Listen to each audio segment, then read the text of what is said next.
Dalam kitab Al-Hikam karya Syekh Ibnu Athaillah Al-Askandari terdapat sebuah penjelasan. La yakhruju syahwata minal qalbi illa khawfun mus'ajun aw syauqun mughliqun.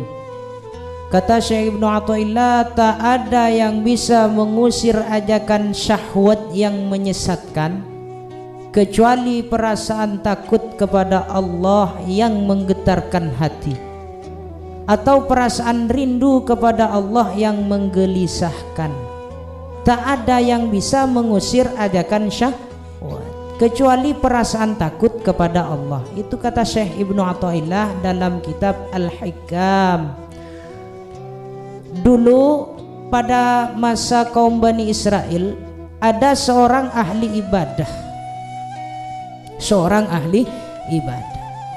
keluarga yang sangat taat kepada Allah, keluarga yang hidup dalam keadaan miskin. Keluarga ini memiliki banyak seorang anak, keadaannya sangat miskin, dan sering keluarga ini dilanda kelaparan berkepanjangan. Kemudian suami menyuruh istrinya keluar rumah untuk mencari makanan, dan dia pun pergi ke rumah orang kaya. Istri tadi disuruh oleh suami untuk keluar mencari makanan, dan istrinya tadi pergi ke rumah orang kaya. Terus kepada orang kaya itu istri ini meminta sesuatu yang bisa dimakan oleh keluarganya, minta sesuatu yang bisa dimakan oleh keluarga. Orang kaya itu kemudian tersenyum.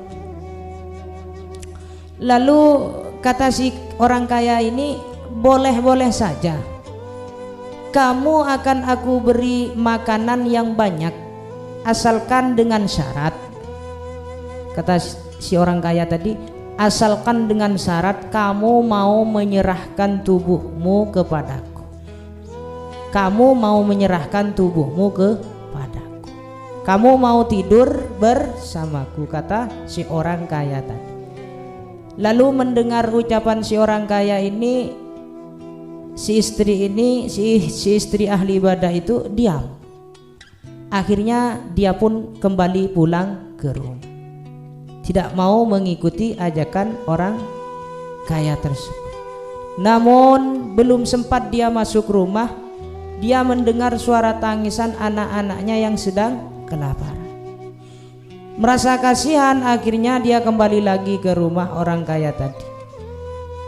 Dia pun menceritakan kepada orang kaya tadi agar orang kaya itu merasa iba dan mau bersedekah kepadanya, bahwa begini begitu keluarga saya, itu kata si istri. Tapi orang kaya itu tetap pada keinginannya. Kata orang kaya ini, penuhilah keinginanku, maka nanti akan aku penuhi keinginanmu. Akhirnya karena merasa terpaksa melihat anak-anaknya yang kelaparan tidak makan seharian, kasihan luar biasa, perempuan itu mau memberikan harga dirinya kepada orang kaya tersebut. Dia mau disetubuhi. Kemudian pada saat orang kaya itu sudah berdua-duaan dengan perempuan tadi di dalam kamarnya sendiri, tiba-tiba dia melihat, si orang kaya ini melihat tubuh wanita ini bergetar dengan hebat, bergetar. Kemudian orang kaya itu bertanya, ada apa kok kamu seperti ini? Kata si orang kaya. Kemudian perempuan ini menjawab, sesungguhnya aku takut kepada Allah, sesungguhnya aku takut kepada Allah, dengan bibir gemetar. Kemudian kata orang kaya ini, kamu dalam keadaan miskin begitu kok masih ada perasaan takut kepada Allah? Setelah itu kemudian tubuh orang kaya ini ikut gemetar, tubuhnya ikut gemetar. Terus orang kaya itu segera memerintahkan perempuan itu untuk keluar, enggak jadi, untuk keluar dari kamar. Dia pun menyuruh perempuan itu pulang setelah dia diberi banyak makanan untuk anak-anak perempuan tadi. Kemudian Allah Ta'ala menurunkan wahyu kepada Nabi Musa alaihissalam. Kata Allah,